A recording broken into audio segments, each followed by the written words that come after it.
통계청이 최근 발표한 지난 2월 출생아 수가 2만 명 아래로 내려갔습니다. 1981년 통계 작성을 시작한 이후 2월 기준으로 역대 최소치를 기록한 것인데 인구 절벽 위기가 현실화하고 있다는 우려가 나옵니다.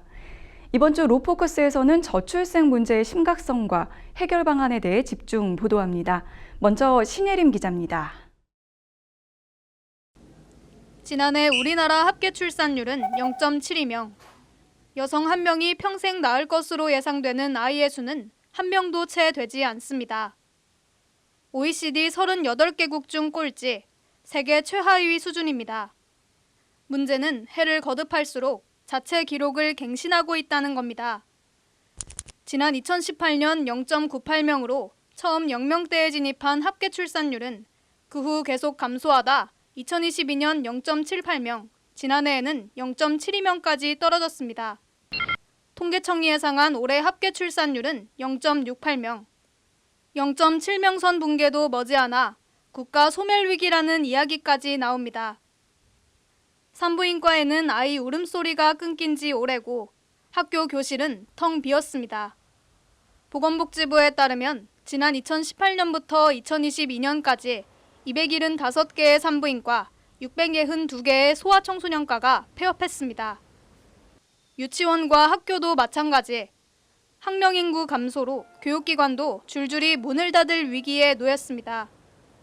전국 초등학교 5곳 중 1곳은 전교생이 60명 이하의 소규모 학교에 속했고 10곳 중 1곳은 전교생이 30명을 넘지 않는 것으로 나타났습니다. 전국 157개 초등학교는 올해 신입생이 없어 입학식도 열지 못했습니다.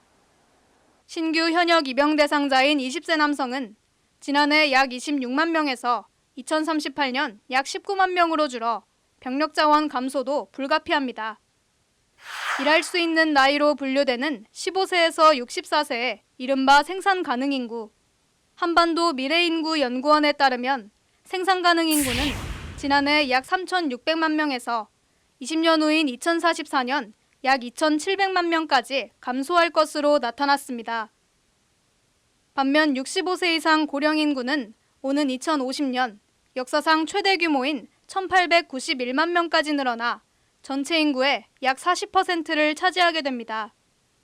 일할 사람은 사라져가는데 부양해야 할 인구만 계속 늘어나는 겁니다.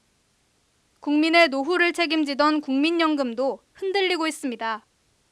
현행대로 갈 경우 저출생 고령화에 따라 2055년이면 기금이 고갈된다는 예측이 나옵니다. 노동인구가 감소함에 따라 경제활동이 위축되고 부양인구 증가로 인한 경제적 부담에 다시 출생과 양육을 미루게 되는 악순환. 정부는 이 같은 악순환의 고리를 끊기 위해 저출생 대책에 지난 2006년부터 지난해까지 17년간 380조 원의 예산을 투입했습니다. 아이 낳기 좋은 세상은 오고 있을까?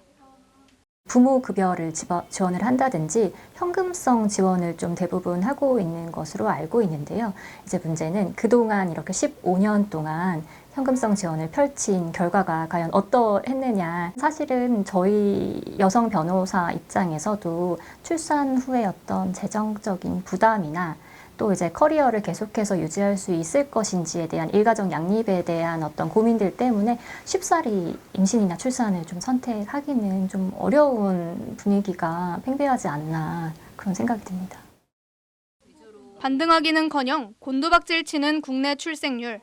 많은 예산을 투입했음에도 별다른 성과를 내지 못하는 것은 문제에 대한 접근 방식 자체가 잘못됐다는 지적이 나옵니다.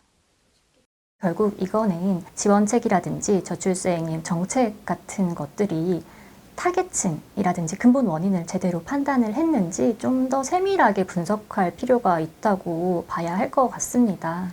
그래서 이제 저희가 생각을 한 부분들이 아이를 낳고 싶은 환경을 좀 조성을 해줄 수 있는 것이 가장 중요하다고 보고 있거든요. 그래서 일과 가정을 양립할 수 있는 환경을 조성을 해주는 것인데요. 단순히 국가로부터 내가 돈을 받아서 이 돈을 가지고 아이를 보육시설에 맡기는 것이 아니라 현재 직업을 유지를 하면서 배우자와 직접 아이를 키울 수 있는 환경을 좀 만들어주는 것이 굉장히 필요하다고 보고 있습니다. 남성의 육아휴직을 의무화시킨다든지 좀 제도적으로 이를 좀 촘촘하게 뒷받침할 수 있는 지원책이나 법안이 좀 발의가 되어야 될 것 같고요. 출생률 0명대 대한민국. 위기가 아니라 현실로 다가온 저출생 문제 해결을 위한 기회는 지금이 마지막일지도 모릅니다. 법률방송 신예림입니다.